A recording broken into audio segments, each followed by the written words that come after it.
Ice as का time चल रहा था।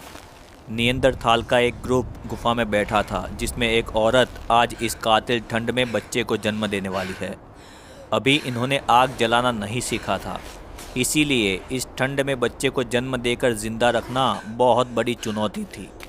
टेम्परेचर -30 से -50 डिग्री सेल्सियस तक पहुंच जाता था।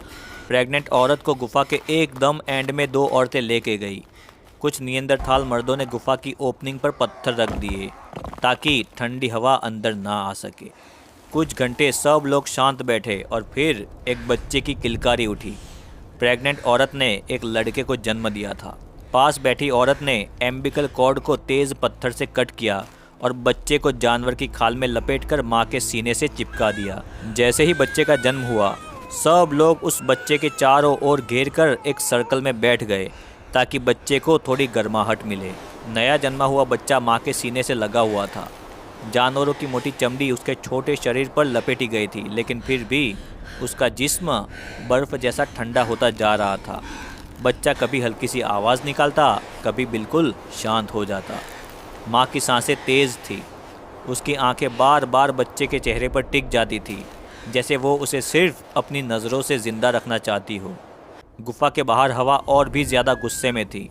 पत्थरों के बीच से सीटी जैसी आवाज़ें आती, जैसे ठंड खुद गुफा के अंदर घुसकर इस नई ज़िंदगी को चुनौती दे रही हो। ग्रुप के आदमी गुफा के मुंह पर खड़े थे, झुककर, कंधे सिकोड़े हुए।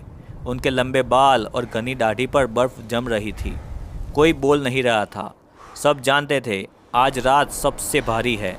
सर्कल में बैठी औरतें अपने शरीर को बच्चे की तरफ थोड़ा और झुका लेती है। समय धीरे धीरे सरकता गया। गुफा के अंदर अंधेरा और गहरा होता गया। बच्चे की सांसें अब पहले से ज़्यादा कमज़ोर लग रही थी। उसकी किलकारी जो कुछ घंटे पहले गुफा में गूंजी थी, अब याद बन चुकी है। माँ ने बच्चे को और ज़ोर से अपने सीने से चिपकाया, जैसे वो अपनी जान उस बच्चे के अंदर डालना चाहती हो। एक बूढ़ी औरत आगे आई, जिसके बाल सफ़ेद और आंखें गहरी थी। उसने बच्चे के छोटे से चेहरे को देखा और फिर माँ की आंखों में झांका। कुछ कहने की ज़रूरत नहीं थी। माँ समझ चुकी थी कि ठंड जीत गई है। सुबह होने से पहले जब गुफा के बाहर आसमान हल्का नीला हुआ, बच्चे की सांस बिल्कुल रुक गई थी। कोई चीखा नहीं, कोई ज़ोर ज़ोर से रोने की आवाज़ नहीं, सिर्फ एक भारी खामोशी। ग्रुप के लोग उठ खड़े हुए। बच्चे के लिए कोई शब्द नहीं थे, कोई रस्म नहीं थी, सिर्फ एक काम था, उसे इज्जत से इस दुनिया से विदा करना था। 2 मर्द गुफा के बाहर गए और बर्फ़ को हटाकर एक छोटा सा गड्ढा बनाया। बच्चे को उसी जानवरों की चमड़ी में लपेटकर वहाँ रखा गया। माँ दूर खड़ी देखती रह गई। ये उसकी पहली औलाद थी।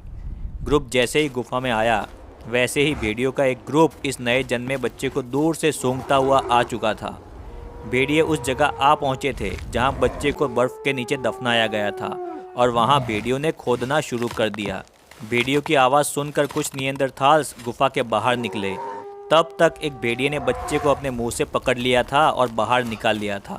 नियंदरथाल्स जोर से आवाज़ करते हुए भेड़ियों की तरफ आए, पर भेड़िए उस बच्चे को लेकर दूर भाग निकले थे। सीन एकदम इमोशनल हो गया था। ग्रुप के पास खाना बहुत कम बचा था। 2 दिन से कोई शिकार हाथ में नहीं लगा था, इसीलिए आज 3 मर्द और एक जवान औरत शिकार के लिए निकले। उनके हाथ में पत्थर के भाले थे। कपड़ों के नाम पर सिर्फ